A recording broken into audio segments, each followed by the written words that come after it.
बिहार में विकास की तस्वीर एक बार फिर सवालों के घेरे में है। जमुई जिले के झाझा में आजादी के दौर में स्थापित महात्मा गांधी स्मारक इंटर कॉलेज का आर्ट एंड क्राफ्ट भवन वर्षों बाद भी अधूरा है। करीब 40 लाख रुपए की राशि निकासी के बावजूद न भवन पूरा हुआ, न जवाबदेही तय हुई। रिपोर्ट देखिए। 40 लाख खर्च, भवन अधूरा। 3 साल बीते, काम नहीं पूरा। ना फर्श, ना दरवाजा, ना बिजली। अधूरे भवन पर शुरू हुई पेंटिंग। आजादी दौर का स्कूल, बदहाल इमारत। प्राचार्य बोले, कई बार किया प्रयास। भ्रष्टाचार पर उठे गंभीर सवाल। एनडीए सरकार के लिए धब्बा। ये तस्वीरें जमुई जिला के झाझा स्थित महात्मा गांधी स्मारक इंटर विद्यालय की है। आर्ट एंड क्राफ्ट भवन का निर्माण अधूरा पड़ा है। ना फर्श बनी, ना खिड़की दरवाजे लगे हैं और ना ही बिजली की व्यवस्था है। वर्ष 2023 में भवन निर्माण के लिए करीब 40 लाख रुपए की राशि निकाली गई, लेकिन 3 साल बीतने के बाद भी काम अधूरा है।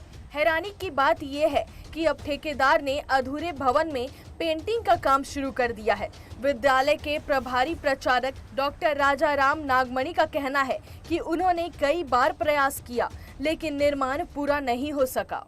सर 2023 से ही शुरू हुआ था, है ना।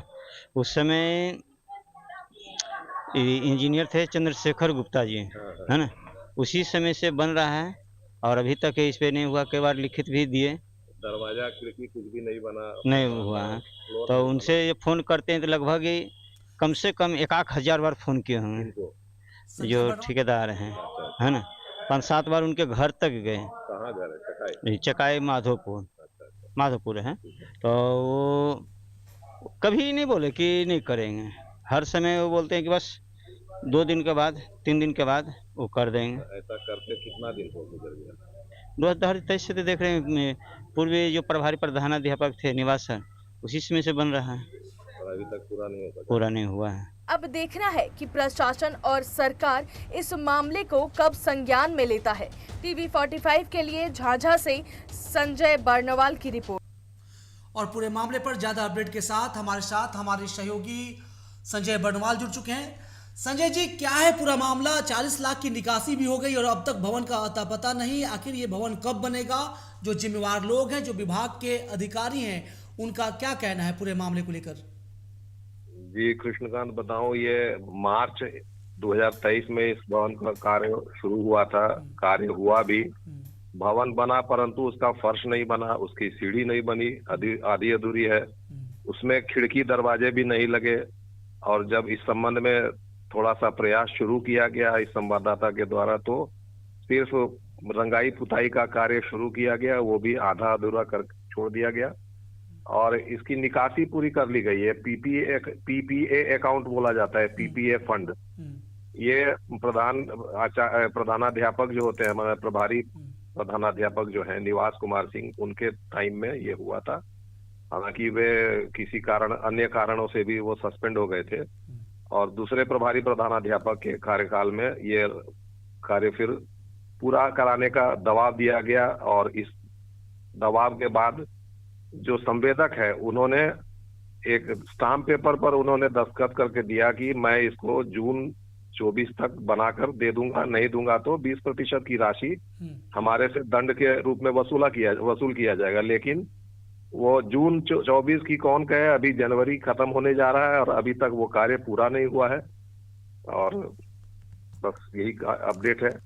तो पूरे मामले पर विभाग के लोग क्या कह रहे हैं? जो विभाग के जो जिम्मेवार लोग हैं, अधिकारी हैं, कहीं ना कहीं उनके नज़र में तो ये बातें आई होंगी। और जब संवेदक की तरफ से लिखित तौर पर दिया गया कि जून 2024 तक तमाम निर्माण को पूरा कर दिया जाएगा, तो अब तक अगर निर्माण पूरा नहीं हुआ है तो इसकी मॉनिटरिंग करने की जिम्मेवारी किसकी है? और इसे लेकर प्रधानाध्यापक की जिम्मेवारी बनती है, जवाबदेही बनती है। तो तमाम लोग जो है अपनी जिम्मेवारी और जवाबदेही से भाग रहे हैं और इसका खामियाजा बच्चों को भुगतना पड़ रहा है, क्योंकि उन बच्चों के लिए ही इस भवन का निर्माण हुआ है। आर्ट एंड क्राफ्ट भवन बोलेंगे उसे, आर्ट एंड क्राफ्ट भवन 3 कमरों का जी। और ये प्रभारी प्रधानाध्यापक को ही मिला था ये कार्य कराने के लिए और संवेदक उसके लिए आए थे, ठीक है ना। एक बार माननीय विधायक झाझा भी, दामोदर रावत ने भी इसको लेकर जांच किया था 2 साल पहले। और स्थिति ये है अभी बिहार में कि जिला शिक्षा पदाधिकारी हो या जिला कार्यक्रम शिक्षा पदाधिकारी हो, उनको इन सभी वर्क जो भी सिविल वर्क जो होते हैं उनसे इन लोगों को दूर कर दिया गया है और उस इंजीनियर्स को देखना होता है। और इंजीनियर्स की स्थिति ये है कि जो इंजीनियर ने काम शुरू कराया था उनका स्थानांतरण हो गया है, दूसरे इंजीनियर इधर आकर कभी जांच भी नहीं कर रहे हैं। यही अब तक का अपडेट है जी। बहुत शुक्रिया संजय जी तमाम जानकारी के लिए। तो कहीं ना कहीं एक तरीके से पूरी व्यवस्था को ही लावारिस छोड़ दिया गया है और इसका खामियाजा जो है कहीं ना कहीं बच्चों को भुगतना है जिनके लिए आर्ट एंड क्राफ्ट भवन का निर्माण होना था। देखिए सरकार के पैसे से पूरे पैसे निकल गए और देख लीजिए कि तय समय सीमा कब की दूर हो चुकी है, डेडलाइन कब का खत्म हो चुका है। इसके बावजूद भी कई डेडलाइन खत्म होने के बावजूद भवन अब तक पूरा नहीं हुआ है। साफ तौर पर यहाँ कहीं ना कहीं विभाग और पूरे सिस्टम की गंभीर कोताही है, लापरवाही है और सबसे हैरान करने वाली बात है कि इसे देखने वाला कोई है ही नहीं।